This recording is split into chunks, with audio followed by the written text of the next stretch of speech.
बिहार की राजनीति में बांकीपुर विधानसभा उपचुनाव ने अचानक नया मोड़ ले लिया है।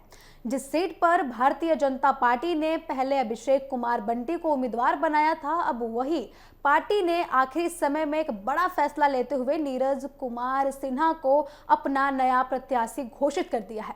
आपको बता दें कि अभिषेक कुमार बंटी ने नामांकन दाखिल करने के एक दिन बाद ही चुनाव लड़ने से पीछे हटने का फैसला ले लिया है और इसी वजह से जो है पारिवारिक कलह के कारण उन्होंने ये फैसला लेने की बात कही है।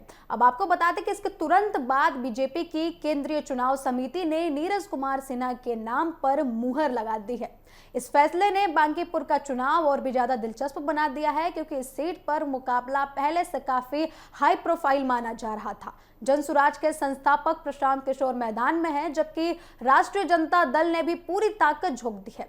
ऐसे में बीजेपी का उम्मीदवार बदलना विपक्ष को सवाल उठाने का मौका भी दे रहा है। वहीं पार्टी इसे संगठन का सामान्य निर्णय बता रही है। नीरज कुमार सिन्हा बीजेपी के पुराने और समर्पित कार्यकर्ताओं में गिने जाते हैं। उन्होंने संगठन में बूथ स्तर पर अपनी राजनीतिक यात्रा शुरू की और वर्षों तक पार्टी के लिए जमीनी स्तर पर काम किया।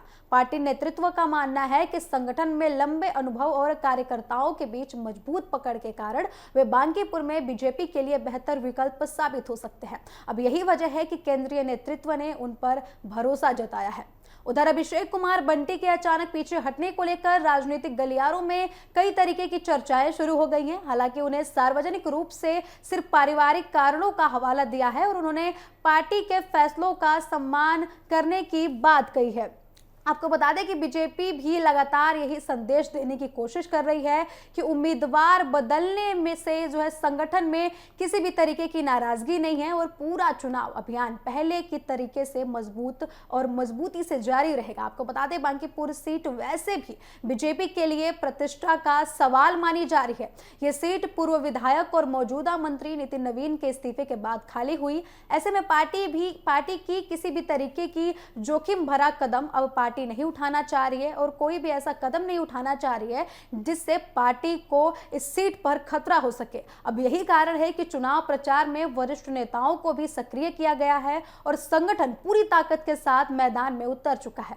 दूसरी ओर प्रशांत किशोर इस चुनाव को अपनी राजनीतिक साख से जोड़कर देख रहे हैं। जनसुराज के लिए उपचुनाव एक सीट जीतने की लड़ाई नहीं है, बल्कि बिहार की राजनीति में अपनी ताकत साबित करने का मौका भी है। वही आरजेडी भी इस मुकाबले को त्रिकोणीय बनाने में जुटी हुई है। ऐसे में हर दल अपने अपने समीकरण साधने में लगे हुए हैं और चुनावी माहौल लगातार गर्म होता जा रहा है।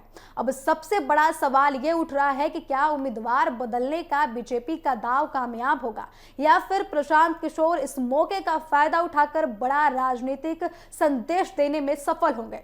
फिलहाल इतना तो तय है कि बांकीपुर उपचुनाव अब सिर्फ एक विधानसभा सीट का चुनाव नहीं रह गया है, बल्कि बिहार की बदलती राजनीति और दलों की रणनीति की बड़ी परीक्षा भी बन चुका है। पूरे राज्य की नजर अब इस हाई वोल्टेज मुकाबले पर टिकी हुई है।